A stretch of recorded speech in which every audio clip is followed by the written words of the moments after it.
Letter number 81. Content warning, suicidal ideation, tendencies, depression, and anxiety. A journey 1. There will never be another journey in my life as hard as the one I went through, finding the will to live. It's an old joke to make light of the phrase tiger mom or dad or helicopter parents. Yet these labels often caricature toxic parenting traits and play it off as normalized behavior. No one is perfect and everyone is still trying to be their best. However, sometimes people's best isn't enough, and things build up. In my case, things built up until I crumbled like a dying star collapsing under its own gravity and becoming a black hole. It was terrifying, and it was terrifying to people around me. Even before middle school, I was hounded by the question, or some variation of, what are you going to be when you grow up? It appears to be such an innocent question, first popping up as a non-consequential conversation starter when we were young, where the expected answer was something grand and probably fictitious. Then it became a serious inquiry about the rest of our lives. If we answered wrong, we'd get none too gently bullied into something more appropriate. Other people acted as though they knew our lives better than we did, or as if they were prophetic, or the moment we gave an answer they could glimpse into the future and immediately know that choice wouldn't work. Even when I tried to give a satisfactory answer, all my choices were met with scorn, disappointment, and poorly concealed jeering. If anything, I knew that if I gave any solid answer to the blasted question, at most I'd give someone a bit of entertainment. You could say I was the black sheep of the family.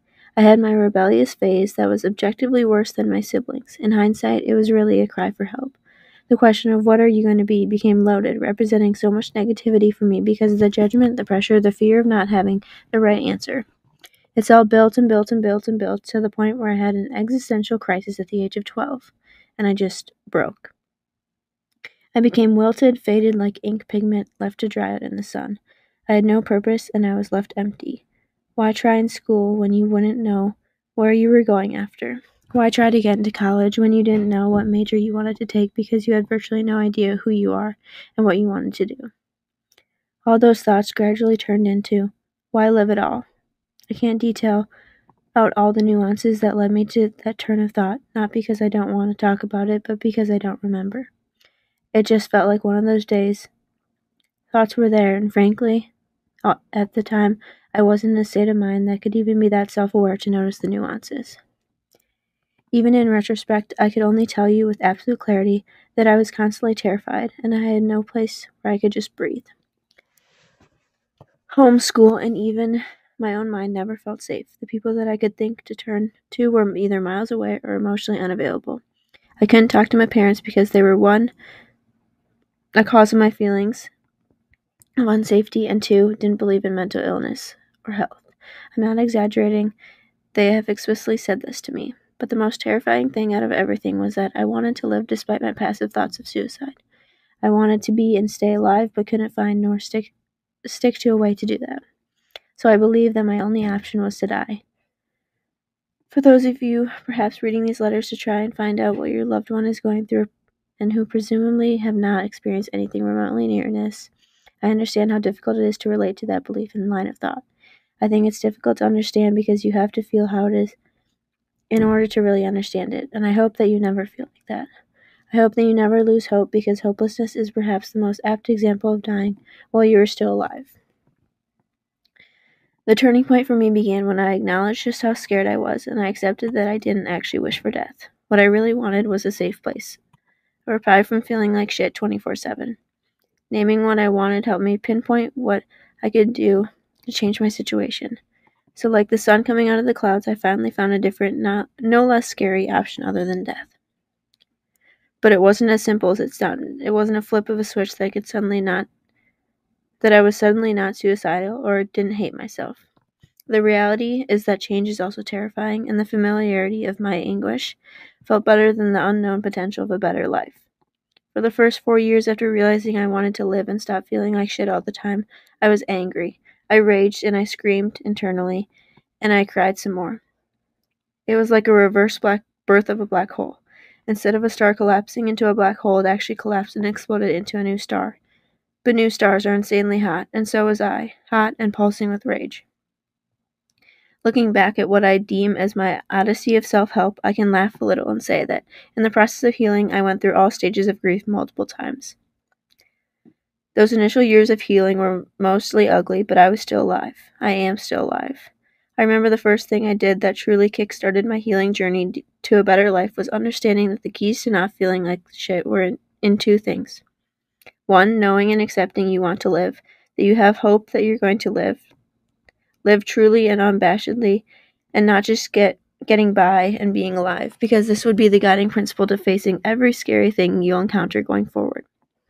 2, having some control over your life. Now, I don't mean to lecture, but I will say that one cannot control every aspect of one's life. Otherwise, I'd be controlling the probability of how many times I win the lottery and the success of finding the cures to all cancers. I look for the smaller, more controllable parts of my life. I ask myself, what in my life that's going badly can I control? Because I was still a minor, I couldn't do much about my home life, like move out, unfortunately. But I could control parts of my school environment, namely who I surrounded myself with. For context, the people who I called friends at the time were unsupportive of my mental health struggles and generally wanted me to hide it or apologize for it. They made me feel bad, and in turn that worsened my mental health. It was a vicious cycle. The thing that kept me with them was the extreme fear of being alone and fear of judgment. I didn't want to be seen as a loser or pariah. But, and this is why it is number one, I knew I wanted to live and to stop feeling like shit. And these so-called friends were making me feel like shit, so I needed just to leave. It felt so simple, a nice and easy logical conclusion. The execution was less than graceful. My exit was not so smooth, and actually hurt people in a way that I was ashamed of. Although I don't want to make apologies for them, I would later recognize that they too were kids that didn't know what they were doing. For my part, I learned the hard way that just because I was going through something, it didn't give me the right to be an asshole. And I was one, so I apologized for that a few years after my rough exit. Anyway, I emphasized the importance of wanting to live because it was the motivating factor to get me to take a leap of faith, to gather all my courage and leave this friend group and become a pariah. To learn how to be on my own, to learn to face my fears. I'm going to be completely honest and say I do not know how in the world I survived not being alone before. Jokes on my past self who would have rather faced death than be on their own. These days I can't think of anything better. Imagine my surprise when I figure out that being on my own and learning how to enjoy being on my own would do wonders for my energy levels as an introvert. What a thing. The genuine joy of not feeling drained from always being in social situations due to being a part of a group was the second best thing I got out of facing my fears. Being on my own gave me confidence that I didn't think it would because I didn't think that being alone with my mind was a good idea. But I started trying new things and doing new things on my own. And the more and more I did that, the more and more my fears faded because I realized that I don't need friends to enjoy things. It then became an understanding of, oh, I don't need most of what society says I need. These things just end up making me unhappy when I try to attain and maintain them. It turns out I don't need to be like everyone else, and that understanding kicked off my odyssey of self-help, where I set out to find exactly what it is I needed and wanted. The best thing about facing my fears was finding out that being on my own was not more painful than facing death. The best thing was carving out a place for myself where I could breathe. The best thing was having hope again.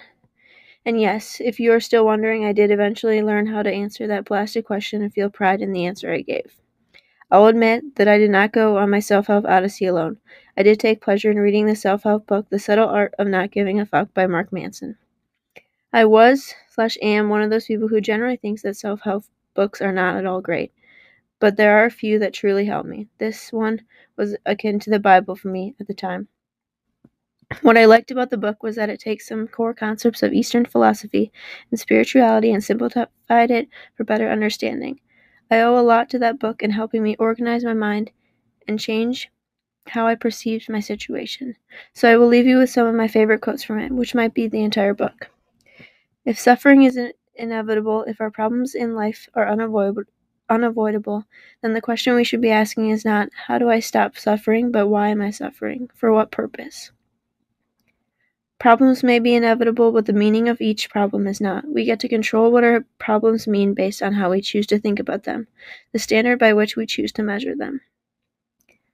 Self-improvement is prioritizing better values, choosing better things to give a fuck about, Because when you give better fucks, you get better problems. And when you get better problems, you get a better life. When we feel that we're choosing our problems, we feel empowered. When we feel that our problems are being forced upon us against our will, we feel victimized and miserable. That is the realization that we individually are responsible for everything in our lives, no matter the circumstances. We don't always control what happens to us, but we always control how we interpret what happens to us, as well as how we respond. Taking responsibility for your problem/situation doesn't mean you are at fault. The more something threatens your identity, the more you will avoid it. Anything that shakes up that comfort, even if it could potentially make your life better, is inherently scary. Pain is part of the process. It's important to feel it, but don't let emotions define your reality. Life is about knowing and then doing something anyway. All of life is like this. It never changes. Even when you're happy, you still won't know what the hell you're doing. Don't ever forget that, and don't ever be afraid of that.